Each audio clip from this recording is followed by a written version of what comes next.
بسم اللہ من الشیطان الرجیم، بسم اللہ الرحمن الرحیم۔ یہ یوٹیوب چینل سیکھنا سب کے لیے اور یہ اس کی معرفت مذہب آواز حق کی اگلی شارٹ ہے، اور اس میں یہ ہے کہ ہم کو اللہ ہی کی طرف لوٹنا ہے۔ زمین اپنی ہو جس پہ شہادت آئے اور مدفون ہو تو بھی زمین اپنی ہو، نیز تسلسل روایات احسان کو مقدم رکھا۔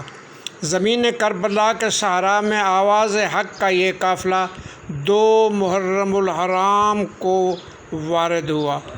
آواز اور آواز صحرا کی کھلی فضا میں آواز ہر طرف پہنچتی ہے۔ جب امام علیہ السلام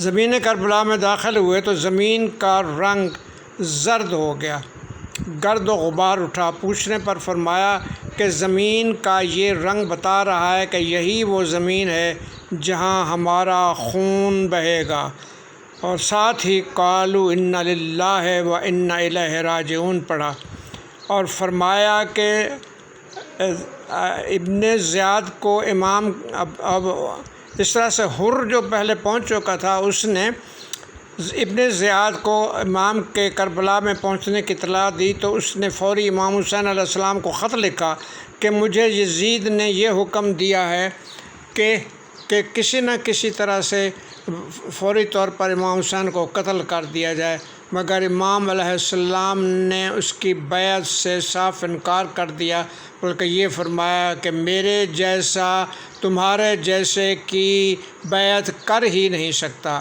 ساتھ ہی امام نے محمد بن حنفیہ کو اپنے کربلا پہنچنے کی اطلاع دی اور لکھا کہ میں نے زندگی سے ہاتھ دھو لیا ہے اور عن قریب عروج سے موت سے ہمکنار ہو جاؤں گا۔ آپ نے اتمام میں حجت کے لیے اہل کوفہ کو بھی خط لکھا کہ ان کے کہنے پر یہاں آئے ہیں۔ فرات کے کنارے خیمے نصب کرنے لگے تو حر نے مزاحمت کی، تو حضرت عباس کو غصہ آ گیا، جس سے حسین علیہ السلام نے اس غصے کو ٹھنڈا کیا اور فرات کے کنارے سے ہٹ کر خیمے نصب ہوئے۔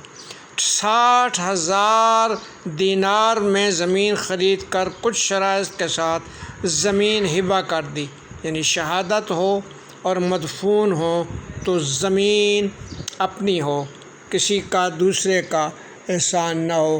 یہ ہوتے ہیں احتیاط کرنے والے۔ ہبہ کر کے احسان کرنے والوں کی اعلیٰ روایات کو بھی برقرار رکھا۔